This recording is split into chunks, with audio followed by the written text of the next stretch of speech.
नमस्कार साथियों। ज्योतिष की चर्चा में आप सभी के बीच उपस्थित हूँ। इसी के साथ आप सभी से आग्रह करता हूँ, चैनल को लाइक करें, शेयर करें और सब्सक्राइब करें।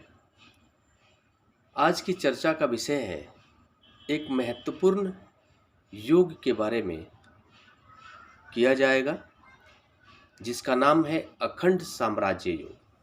आप सभी ने ज्योतिषी के मुंह से या फिर आप कोई भी एस्ट्रोलॉजी से संबंधित टॉपिक पर अखंड साम्राज्य योग की बात सुनी होगी। अखंड साम्राज्य योग एक बहुत ही बड़ा राजयोग के रूप में हम सभी जानते हैं, एक बहुत ही बड़ा धन योग के रूप में जानते हैं।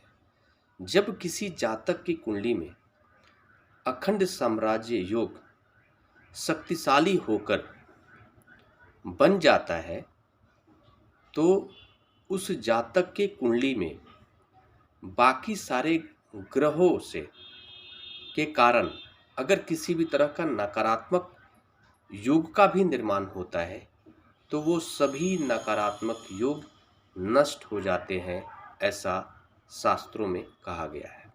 इतना प्रभावशाली होता है ये योग, जिसको हम लोग अखंड साम्राज्य योग के रूप में जानते हैं। ऐसा जातक किसी गरीब परिवार में भी अगर जन्म लेता है तो उस परिवार के बाकी सदस्यों के ऊपर भी प्रभाव पड़ता है, खासकर माता पिता के ऊपर। जैसे ही बच्चा जन्म लेता है उसको प्रकृति सुख देने के लिए उसको इस दुनिया में भेजी है, और इसलिए अगर वो गरीब परिवार में जन्म ले भी लिया तो माता पिता जो भी कार्य करते होंगे उस कार्य में दिन दुगुना और चार चौगुना प्रगति देखने को मिलता है। ऐसा होने लगता है। वो जब बड़ा होता है फिर अपने पराक्रम के बल पे वो बहुत बड़ी उपलब्धि हासिल करता है, बहुत सारा धन कमाता है और पॉलिटिक्स के भी क्षेत्र में बड़ी सफलता हासिल करता है। यह योग बनता है खासकर, या फिर आप यह मान लो कि केवल 4 लग्न वालों के सौभाग्य में यह योग है। वो 4 लग्न वाले लोग हैं: वृषभ लग्न वाले, सिंह लग्न वाले, वृश्चिक लग्न वाले और कुंभ लग्न वाले। आप सभी के लिए एक बहुत ही बड़ी विषय आप सभी के बीच है। आप सभी जो भी लोग जातक अगर उनकी कुंडली इन चारों में से किसी एक की है तो वो अपना कुंडली खोलकर बैठ सकते हैं और देख सकते हैं कि उनकी कुंडली में तो अखंड साम्राज्य योग का निर्माण नहीं हो रहा है। ये स्थिर राशियां है, दूसरी, 5वीं, 8वीं और 11वीं। इन्हीं स्थिर राशियों में अखंड साम्राज्य योग का निर्माण होता है। जैसे वृषभ लग्न की कुंडली है ये। अब वृषभ लग्न की कुंडली में ऐसे अमूमन शास्त्रों में या ज्योतिषियों के द्वारा ये कहा जाता है कि जब भी गुरु और चंद्रमा स्थिर राशियों में दूसरे घर में, 9वें घर में और 11वें घर में युति बनाकर अगर बैठ जाए तो अखंड साम्राज्य योग का निर्माण हो जाता है। लेकिन इसमें थोड़ी सी अस्पष्टता है, थोड़ा सा इसमें कमी है इस कंप्लीट स्टेटमेंट में। मैं ये मानता हूँ, मैं आप सभी को अलग अलग लग्नों में बताऊंगा कि जहाँ पर गुरु और चंद्रमा बैठेंगे तो पूर्ण रूप से अखंड साम्राज्य योग का निर्माण हो जाएगा, और ऐसा जातक अखंड साम्राज्य योग के बारे में जो कुछ भी कहा गया है उन सारे फल उसके जीवन में देखने को मिलते हैं।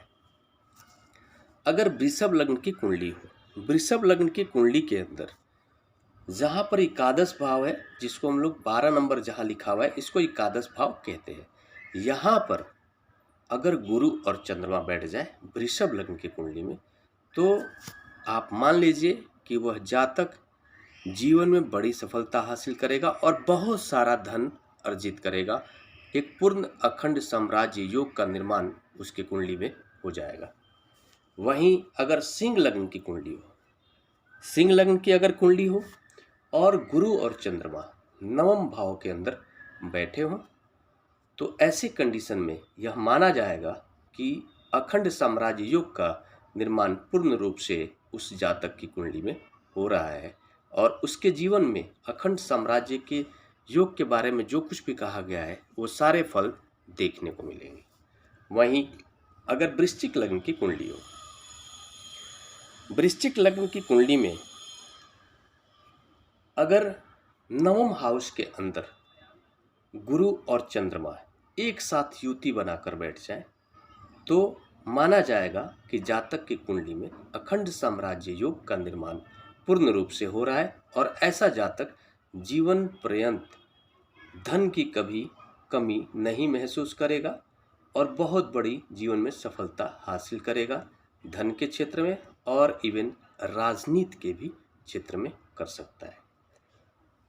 वहीं अगर कुंभ लग्न की कुंडली हो, कुंभ लग्न की कुंडली में अगर गुरु और चंद्रमा एकादश भाव में एक साथ बैठ जाए या फिर दूसरे भाव के अंदर धन भाव के अंदर युति बनाकर बैठे हों तो यह माना जाएगा कि उस जातक की कुंडली में अखंड साम्राज्य योग का निर्माण हो रहा है और वो जीवन में बहुत बड़ी धन के क्षेत्र में भी सफलता हासिल करेगा या फिर जीवन के हर क्षेत्रों में उसको सारे सफलता मिलेंगी। नाम, यश, शोहरत, जो कुछ भी जीवन में आप सोचते हैं उन सभी क्षेत्रों में एक विशेष सफलता देखने को अखंड साम्राज्य योग के कारण मिलती है। ये सारे जो योग बताए गए हैं अखंड साम्राज्य योग एक विशेष योगों में से है और इसलिए इसका मैंने सोचा कि एक कंटेंट के रूप में इसको लेकर आप सभी के बीच आया जाए। इसी के साथ नमस्कार। फिर अगले एक राजयोग को लेकर या योग को लेकर आप सभी के बीच मिलूंगा। तब तक के लिए मेरा नमस्कार।